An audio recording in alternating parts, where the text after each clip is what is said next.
இல்லை என்ன கேட்குறேன், தமிழ்நாட்டில் மட்டும்தான் நீ உடனே வந்து இதை வந்து மத்திய அரசு அப்படின்லாம் சொல்கிறீங்களே, மத்திய அரசில் உதய மின் திட்டம் என்ன சொல்லுது? உதய மின் திட்டம் வந்து உடனே இவங்க என்ன சொல்கிறாங்க, திராவிட முன்னேற்ற கழகம் கையாளாகாத தனத்துக்கு உடனே வந்து அதிமுக கையெழுத்து போட்டாங்க. அவன் உதய மின் திட்டத்தில் அவங்க என்ன சொல்கிறாங்க? கிட்டத்தட்ட அப்போது அவங்க 2015 வந்து சொல்கிறாங்க, அது 80,316 கோடி வந்து கடன் இருக்குது. அந்த கடனை வந்து நீங்கள் வந்து ஒரு 25% 30% ஸ்டேட் கவர்மெண்ட் வந்து ஐ மீன் 70% 75% ஸ்டேட் கவர்மெண்ட் கொடுங்க, 25லேருந்து 30 வரைக்கும் நாங்கள் சென்ட்ரல் கவர்மெண்ட் அந்த கடனை அடைக்கிறோன்னு சொல்கிறாங்க. இது ஃபஸ்ட்டு பாயிண்ட்டு. ரெண்டாவது பாயிண்ட்டு, ஃபீடர்ஸ் வந்து அதாவது கரண்டை வந்து நீங்கள் பிரித்து கொடுங்க. எங்கே எப்படி பிரித்து கொடுங்க? விவசாயத்துக்கு தனியாக பிரித்து கொடுங்க, ரெசிடென்ஸுக்கு தனியாக பிரித்து கொடுங்க, ஃபேக்ட்ரிக்கு தனியாக பிரித்து கொடுங்க அப்படின்னு சொல்கிறாங்க. மூணாவது முக்கியமான ஒரு விஷயம், நீங்கள் உற்பத்தி பண்ணுற அந்த மின்சாரம் உங்கள் உற்பத்தி செலவு எவ்வளவோ அதை தான் நீங்கள் கன்சியூமர்கிட்ட கலெக்ட் பண்ணணும்னு சொல்கிறாங்க. நீங்கள் வந்து மற்ற மாநிலத்திலாம் கம்மியாக வந்து வைக்கிறாங்க. மற்ற மாநிலத்திலாம் 6 ரூபா சம்திங்கு, கேரளாவில் 6 ரூபா, ஆந்திராவில் 6 ரூபா, இன்னும் சொல்ல போனோம்னா ஒரிசா குஜராத்லாம் 5 ரூபா சம்திங்கு. நீங்கள் இங்கே 8 ரூபாய்க்கு மேலே வந்து நீங்கள் வாங்குறீங்க, கன்சியூமர்கிட்ட வாங்குறீங்க. ஏன் நீங்கள் வாங்குறீங்க? இதை நீங்கள் குறைச்சி வாங்க வேண்டியதானே? அப்போது அவன் வந்து ப்ளஸ் இது சென்ட்ரல் கவர்மெண்ட்டு நிறைய பரிந்துரைகள் உதய மின் திட்டத்தில் சொல்கிறான். இன்றைக்கி விவசாயத்தில் இருக்கிற அந்த மோட்ரு வந்து நிறைய கரண்ட்டை வந்து இது பண்ணுறாங்க, என்ன சொல்கிறது, அது கேட்ச் பண்ணுது. அந்த மோட்டரெல்லாம் மாற்றி ஹை லெவல் மோட்டரை போடுங்க, அந்த மின்சாரத்தை குறைய கேட்ச் பண்ணுற மோட்டரை போடுங்கன்னு உதய மின் திட்டத்தில் சொல்கிறாங்க. இதெல்லாம் நீங்கள் விட்டுருதீங்க. இந்த சென்ட்ரல் கவர்மெண்ட்டுனால தான் நாங்கள் வந்து மின் கட்டணத்தை ஏற்றுறோம் அப்படின்னு நீங்கள் சொன்னீங்க. சரி, சென்ட்ரல் கவர்மெண்ட் தான் ஏற்ற சொல்லிச்சுன்னு தங்கம் அவர்கள் தங்கமான ஒரு அறிவிப்பை விட்டார்ல, திரு தங்கம் தென்னரசு அவர்கள், திரு செந்தில் பாலாஜி அவர்கள் மின்சாரத்துறை அமைச்சரில் இருந்து போய் ஒரு வாட்ச் மேட்டரில் ஜெயிலுக்கு போயிட்டார். அது எல்லாருக்குமே தெரிஞ்சது தான். அப்போ இவர் கையில் வந்து 2023 ஜூலை 19 இவருக்கு அந்த இபி டிபார்ட்மெண்ட் இவர் கையில் வருது. அப்போது தங்கம் அவர்கள் தங்கமான ஒரு அறிவிப்பை என்ன வெளியிட்டார்? அனைவருக்கும் ஸ்மார்ட் மீட்டர், மின் மீட்டர், எல்லா வீட்டுக்கும் நாங்கள் கனெக்ஷன் கொடுத்துட்டு மந்த்லி ஸ்லாப் நாங்கள் கொண்டு வருவோன்னு சொன்னார். இதை செஞ்சாரா? வருஷம் 1 ஆகி போச்சு. இதை நீங்கள் செஞ்சு கொண்டு வந்தீங்களா? உங்களுடைய தேர்தல் அறிக்கையில் 505 தேர்தல் அறிக்கையில் 221வது தேர்தல் அறிக்கை என்ன? நீங்கள், நான் இதே டேட்டோட சொல்கிறேன், நான் உங்களுக்கு நீங்கள் வந்து 8/3/21 13/3/21 நீங்கள் திருச்சியில் பொதுக்கூட்டம் நடக்கும்போதும் தேர்தல் அறிக்கை விடும்போதும் மந்த்லி ஸ்லாப் சொன்னீங்கல்ல, மாதம் மாதம் நாங்கள் மின் கட்டணம் அளவீடு பண்ணுவோன்னு. நீங்கள் அதை செய்ய வேண்டியது தானே? எதுக்கு எடுத்தாலும் வந்துட்டு நாங்கள் வந்து ஒன்றிய அரசு, இதுக்கு முந்தைய அதிமுக அரசுன்னு ஏன் குறை சொல்லிக்கிட்டு இருக்கிறீங்க? நீங்கள் சொன்னதை செய்யுங்க, மின் கட்டணத்தை நீங்கள் சொன்னதை செய்யுங்க. இன்றைக்கி கிட்டத்தட்ட வந்து பார்த்தீங்கன்னா குறைஞ்சது யூனிட்டுக்கு வந்து கன்சியூமர் ஆகட்டும் ஃபேக்ட்ரி ஆகட்டும் அவங்க 5 ரூபாலேருந்து 45 ரூபா வரைக்கும் ஏற்றிட்டீங்களே.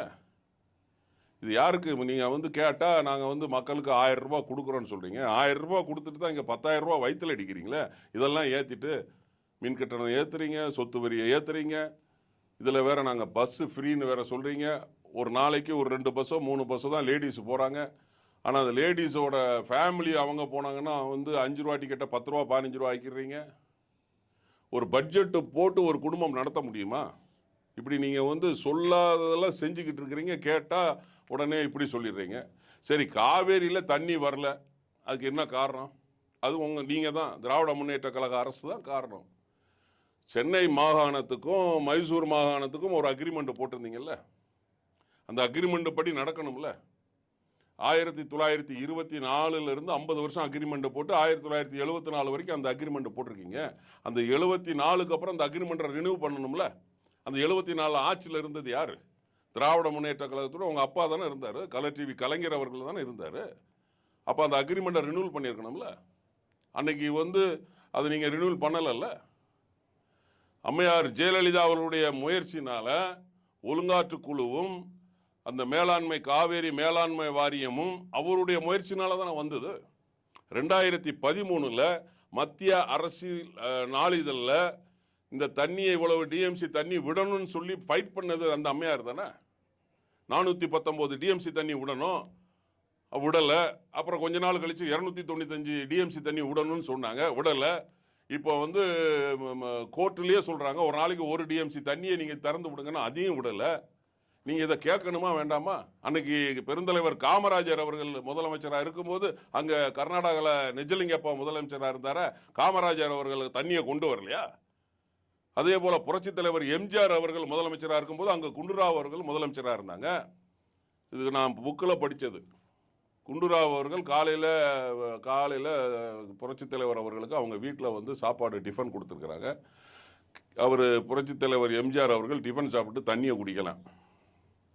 அப்போது குண்டுராவ் கேட்குறாரா, என்ன தண்ணி குடிக்காமல் இருக்கீங்க அப்படின்னு. நீங்கள் தமிழ்நாட்டுக்கு காவேரி தண்ணியை திறந்து விடுங்க, நான் தண்ணியை குடிக்கிறேன் அப்படின்னாரா. உடனே ஃபோனை போட்டு தண்ணியை திறந்து விட்டாராம். அதுக்கப்புறம் இவர் தண்ணியை குடித்தாராம். ஏன் அந்த மாதிரி நீங்கள் கேட்க வேண்டியது தானே? உங்கள் கூட்டணி கட்சி தானே ஐயா இருக்காங்க, காங்கிரஸ் தானே இருக்காங்க. நீங்கள்லாம் ஓட்டு கேட்டீங்கல்ல காங்கிரஸுக்கெல்லாம். ஏன் அந்த காங்கிரஸ் அவங்ககிட்ட கேட்டு தண்ணியை வாங்கி தர முடியாதா? யாருக்கு எப்படி நீங்கள் வந்துட்டு ஏமாத்துறீங்க மக்களை? பூரா திமுக ஏமாத்து வேலை தான், பூரா 420 வேலை தான். இது சொன்னால் உடனே அவங்களுக்கு கோவம் வந்துடும். என் பக்கத்தில் வந்து கர்நாடகாவில் வந்து காங்கிரஸ் ஆட்சி தான் நடந்துட்டுருக்கு. நீங்கள் தான் வந்துட்டு அங்கே அந்யோன்யமாக இருக்கீங்களே, கேட்டு வாங்கி கொடுங்களேன். இதை கேட்டால் நீர்வளத்துறை அமைச்சர் திரு துரைமுருகன் அவர் உடனே ஒரு ஜாப் ஒன்று சொல்லிடுறது, நாங்கள் கோர்ட்டில் போட்டிருக்கோம், தண்ணியை திறந்துருவாங்க. அவங்க நேரத்துக்கு அங்கே நல்லா மழை பெய்து இப்போ தண்ணியை திறந்து விட்டாங்க. இதுதான், இப்படி தான் அவங்க ஏமாத்திட்டு இருக்கிறாங்க. இதெல்லாம் வந்து அந்நியார் அவர்கள் போல்டாக தைரியமாக எடுத்து சொல்கிறாங்க. இதை வந்து அவங்களால பொறுக்க முடியல. ஏதோ ஒரு காரணத்தை சொல்லி டைவர்ட் பண்ணணும், இந்த விஷயத்தெல்லாம் டைவர்ட் பண்ணணும். இப்போ வந்து அவங்க மெயினாக பேசுகிற விஷயத்தை விட்டுட்டு இப்போ இந்த ஒரு விஷயத்த அவங்க ஐடிவிங்க ஆகட்டும், அவங்களுக்கு ஜால்ரா தட்டுற வீடியோ சேனல் ஆகட்டும், சோசியல் மீடியா ஆகட்டும், அவங்க வந்து அதை வந்து ப்ரொஜெக்ட் பண்ணிட்டு இருக்காங்க. அவங்க வந்து அந்நியார் அவர்கள் உங்கள் நன்மைக்கு தான் அவங்க சொல்கிறாங்க. நீங்கள் சீக்கிரமாக அவங்க சொன்னதில் கூட பொய்ங்கிறது இல்லை. ஏன்னா நம்மளுடைய கேப்டன் நியூஸ் நேர்காணல்லையே இயக்குனர் போஸ் வெங்கட் அவர்கள் மிகவும் உதயநிதிக்கு மிகவும் நெருக்கமானவர். அவர் விருதுநகர் தொகுதியிலேயே இந்த விக்கிரவாண்டி தொகுதியில் வந்து பிரச்சாரத்துக்கு வந்தார். அவரின் நேர்காணல் என்ன சொல்றாரு, முதல்வர் மு.க. ஸ்டாலின் அவர்களுக்கு உடல்நிலை சரியில்லைன்னாரு. அவரே ஒத்துக்கிறாரு. அப்போ அவங்க சார்பில் உள்ள அவங்க ஆளுங்களே வந்து ஒத்துக்கிறாங்க. ஆமா, அதை நம்ம கண்கூடாவும் பார்க்குறோம். இப்போ வந்து எல்லாருமே நம்ம அந்த மீடியாவில் நம்ம பார்க்குறோமே. அப்போ அவங்க அந்நியார் அவர்கள் ஒரு நல்ல விஷயத்துக்காக தான் சொல்கிறாங்க. நீங்கள் இப்படியே இருந்தீங்கன்னா ஒரு கையெழுத்து கூட உங்களால் போட முடியாதுங்கிற ஒரு நல்ல விஷயத்தை தான் சொல்கிறாங்க. கை ஆடிக்கிட்டு இருக்கு, நீங்கள் நாளைக்கு வந்து கோப்பில் கையெழுத்து போடணுமே, அப்போ அந்த கையெழுத்து போட்டால் உங்களுக்கு சரியாக வராத, நீங்கள் அதை உடனடியாக வந்து ட்ரீட்மெண்ட் எடுங்கன்னு சொல்கிறதுல வந்து என்ன தப்பு இருக்குது? இதை வந்து அவங்கெல்லாம் வந்து இவங்க எப்படி சொல்லலாம்? இவங்க கணவர் கேப்டன் அவர்கள் உடம்பு சரியில்லாமல் இருக்கும்போது திமுக காரங்க நாங்கள் ஏதாவது பேசணுமான்னு, உங்களால தானே உடம்பே சரியில்லாமல் போச்சு. நீங்க பண்ண காரியத்துக்கு தானே நீங்க பேசணுமா வச்சோமான்னு எவ்வளவு பேசியிருக்கீங்க. ஆதாரம் இருக்க எங்ககிட்ட வீடியோ ஆதாரம் எல்லாமே இருக்க. சிவாஜி கிருஷ்ணமூர்த்தி இன்னும் பேசிட்டு தான் இருக்கிறாரு. அப்போ உடனே வந்து நாங்க பேசல நீங்க பேசுறீங்க, நம்ம உடனே அப்படி சொல்லிடுறது இல்ல. பெண்களை அதாவது பெண்களை வந்து பொதுவெளியில் திமுக மாதிரி கொச்சையா பேசின வேற யாரும் இல்லையே. ஏங்க நம்ம பார்த்துட்டு தான் இருக்கோம். குஷ்பு அவர்களையும் அவங்க கௌதமி மேடத்தையும் அவங்க என்னெல்லாம் பேசியிருக்கிறாங்க. அப்பெல்லாம் அவங்க ஐடிவி தூங்கிட்டு இருந்தது. அதான் சொல்றேன். அது இப்போ இந்த பாருங்க, நம்ம இதுல பம்மல்ல இந்த பல்லாவரம் பக்கத்துல அந்த ஒரு ஸ்டேஷன்ல ஒரு பொண்ணு பத்மபிரியான்னு ஒரு பொண்ணை ட்ரெயின்ல தள்ளி சாவடிச்சாங்களே, அப்போ உங்க ஆட்சியில தானே அது நடந்துட்டு இருக்கு. ஏங்க நீங்கள் சொல்கிறீங்க இந்த ஆம்ஸ்ட்ராங் அவர்களுடைய ஜூலை 5ஆம் தேதி வந்து ஒரு தேசிய கட்சியோட ஒரு மாநில தலைவர், உளவுத்துறைக்கு இந்த விஷயம் தெரியுமா தெரியாதா? அப்போது ஏன் அவங்க அலாட் பண்ணலை? அப்போ இந்த பின்னணியில் என்ன இருக்குது? இதோட பின்னணியில் யார் இருக்கா? ஏன் வந்து இப்போ வந்து உடனே இவங்க மற்ற கட்சிக்காரங்க மேலே பழிய போடுறது? அஞ்சலை பிஜேபியில் இருக்கிறாங்க, விசாரணையை எல்லா கட்சிக்காரங்களும் உள்ள இருக்க மாதிரி தான் கொண்டு வராங்க. தேமுதிகல உள்ள நிர்வாகி திருவள்ளூர் செந்தில் இருக்காரு, அவருக்கு அதிமுக உள்ள ஆள் இருக்காரு, பிஜேபியில் உள்ள ஆள் இருக்காரு அப்படின்னு சொல்லி உள்ள வந்து வந்து உள்ள வந்து ப்ரொஜெக்ட் பண்றாங்க. தேமுதிக மட்டும்தான் உள்ள இல்லாம இருந்துச்சு, அது அதுலயும் ஒருத்தர் உள்ள கொண்டாந்தாங்க. அப்போ நீங்க வந்து போலீஸ்ல வந்து நாங்க வந்து காவல் எடுத்து நாங்க விசாரணை பண்றோம்னு சொல்லி திருவேங்கடம் அப்படிங்கிறவரை நீங்க வந்து கூப்பிட்டு போறீங்க. அவரை வந்து என்கவுண்டர் பண்ண வேண்டிய அவசியம் என்ன? காலங்காத்தால அதுல வேற வந்து அவர் வந்து பாத்ரூமுக்கு போறாரு, நாங்க பின்னாடியே போனா ஒரு இது உள்ள போனாரு, அங்க துப்பாக்கி வச்சிருக்கிறாரு. அரை மணி நேரத்துல 7 கிலோமீட்டர் சினிமாவில் சொல்ற மாதிரியே சொல்லிக்கிட்டு இருக்கிறாங்க.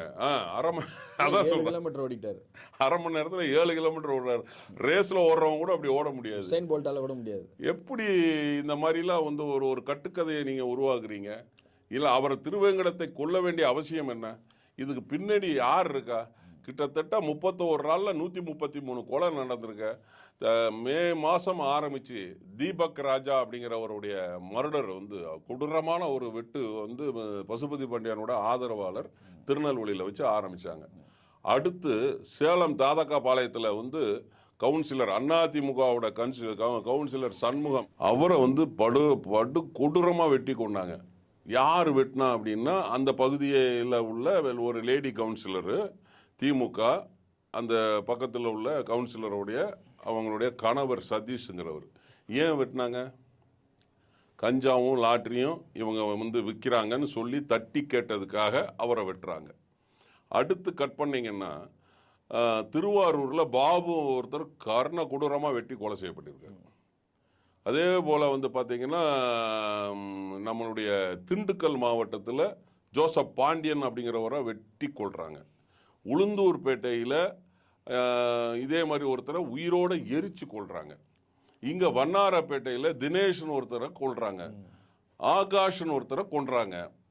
இப்படி நிறைய கிட்டத்தட்ட 31 நாளில் 133 கர்ண கொடூரமான வெட்டி கொலை பண்ணுறது, எரிச்சு கொலை பண்ணுறது, முகத்தை சிதைச்சி கொலை பண்ணுறது. சட்டம் ஒழுங்கு எப்படி இருக்கு இந்த ஆட்சியில்? நீங்களே சொல்லுங்க சார். அதுதான் சட்டம் ஒழுங்கு சீர்கேடுன்னு சொன்னா நம்ப மாட்டாங்களே சார். அதுதான் சொல்றேன். அது நான் வந்து அந்த வார்த்தையை சொல்லக்கூடாதுங்கிறாங்க. அது வந்து அவங்க வந்து அப்படியே ப்ரொஜெக்ட் பண்றாங்க. அப்போ சட்டம் ஒழுங்கு சரியில்லைன்னா ஏன் நீங்க அதிகாரிகளை மாத்துறீங்க? சரி, அருண் வந்ததுக்கு அப்புறம் சொன்னாரு, அவர் வந்ததுக்கு அப்புறமும் ஒரு 2 மர்டர். அப்புறம் நாங்கள் வந்து அதிகாரியை மாத்திட்டோம். இதே மாதிரி தான் கள்ளக்குறிச்சியில் வந்து கிட்டத்தட்ட 69 பேர் இறந்து போனாங்க கள்ளச்சாராயத்தில். அவங்க வந்துட்டு அதாவது குடிச்சிட்டு பைக்கில் போனால் 10,000 ரூபா ஃபைனுங்கிறாங்க. கள்ளச்சாராயத்தை குடிச்சு செத்து போனால் 10 லட்சம் ரூபாய் கொடுக்குறாங்க. எப்படி இருக்கும் அந்த அரசாங்கம்?